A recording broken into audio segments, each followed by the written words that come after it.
What does this song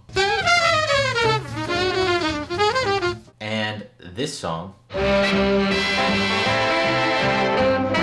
and even this song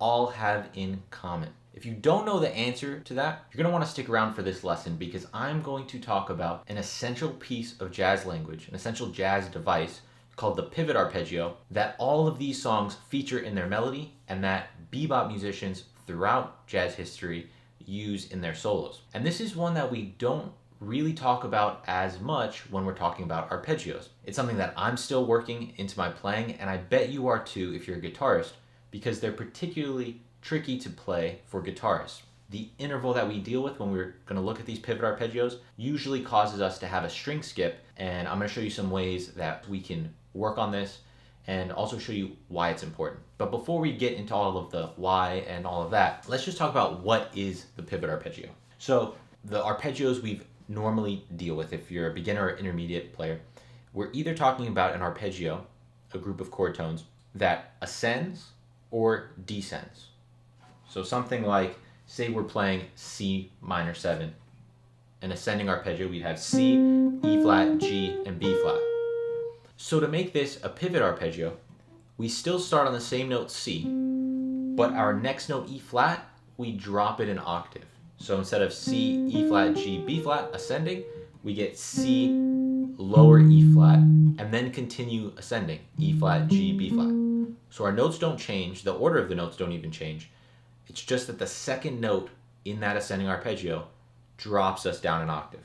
One way I like to think about these pivot arpeggios is that in general, we're starting with a jump down of a sixth. So C to E flat is a jump down of a sixth, and that is that string skip that you'll notice. In this lesson, we're going to talk about this in regards to 2-5-1s, and you've probably already heard this kind of language in a lot of standard 2-5-1 lines, and I'll give you an example of that right now. So the first example, if we have this kind of standard 2-5-1 line, this is going to be a 2-5 to B flat. When we get to that F7, sometimes you've heard where we have a pivot arpeggio. Instead of all descending, we're going to jump up and play those same notes. So we do a pivot arpeggio for F7. That's pretty common. Now, one of the benefits here for pivot arpeggios is it lets us stay in position without getting too low or too high on the guitar. So it lets us control where we are on our fretboard a lot better. Let's look at this instead of just with F7, which we've done before, and I talk about in a couple different lessons that I'll link. Let's talk about it now with the C minor 7. Let's show some ways where we can use pivot arpeggios, not just on the dominant chord for a 2-5-1, but also on the 2 chord, and some different variations on this pivot arpeggio. So to demonstrate, let's start off with another standard 2-5-1 line without the pivot arpeggio. We'll just do the ascending C minor 7, and then coming down to F7.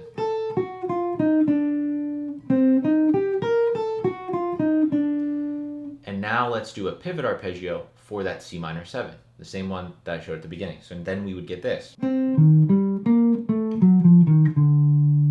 So from that same starting note of a C, this allows us to decide if we want to go up with that line, that same exact group of notes, or down. We have ending on that D, or if we want to end lower to that D. Another thing I'll point out here is that we don't have to start the pivot arpeggio on the downbeat. For a lot of lines, you want to understand if they sound best starting on downbeat or an upbeat. Pivot arpeggios can also work on an upbeat. In most cases, you'll just have to adjust some of the notes or remove some of the notes. So let me give you an example of that, just so you can see how it sounds with an upbeat. So same type of line, I'm just going to remove one note from F7, and then we get the same resolution. So 3, 4, 1. Another option would be this, 3, 4, 1. If you didn't want to resolve to the third. Now we can do pivot arpeggios also from different chord tones. It doesn't always have to be the root. And we can even use different substitutions for the chord. So instead of using C minor 7 and using a C minor 7 arpeggio for our pivot arpeggio, we're going to try E flat major 7. And the notes of E flat major 7 give us a really nice C minor 9 sound. So for E flat major 7, we have E flat, G, B flat, D, and we'll use that as our pivot and we'll get some nice sounds. So that line, just as a standard 2/5, just ascending the arpeggio, would sound like this. And now with the pivot, it would sound like this. This position for the pivot arpeggio is particularly nice for guitar players because that one I just demonstrated for C minor doesn't actually require a string skip. So we get this E flat to G, and that's just one string, as opposed to having to skip a whole string. So that is something that will fit a lot easier, and it's probably the best one to start with for guitars. Let me demonstrate this same pivot arpeggio of E flat major 7 now for C minor with some different upbeats so that we can see how we can use it with the upbeats and how that creates new resolution opportunities that we might not have gotten if we were just thinking of starting always on a downbeat. So here's option 1, 3, 4, 1, 2, 3, 4, 1.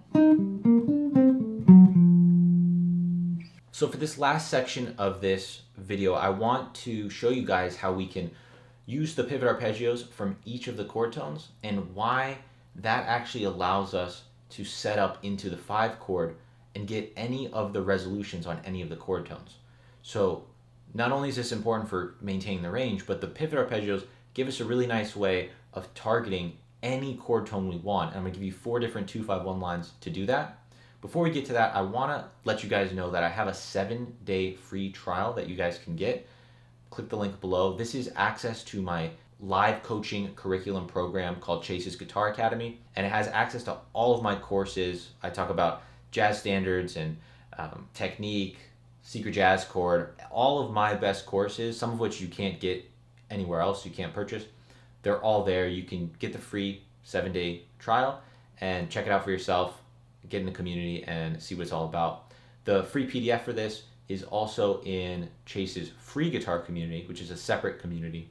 And if you click the link below in the description, then you'll see where you get access to the PDF with everything we talk about today.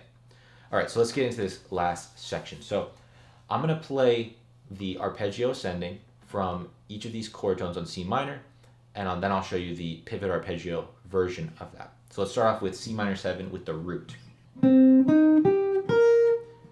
And then with a pivot arpeggio, we would get, and now what you'll notice is by doing it this way, starting on the root, we have that note wants to resolve down to A, which is the 3rd for F7. So we've got the 3rd of F7, like that.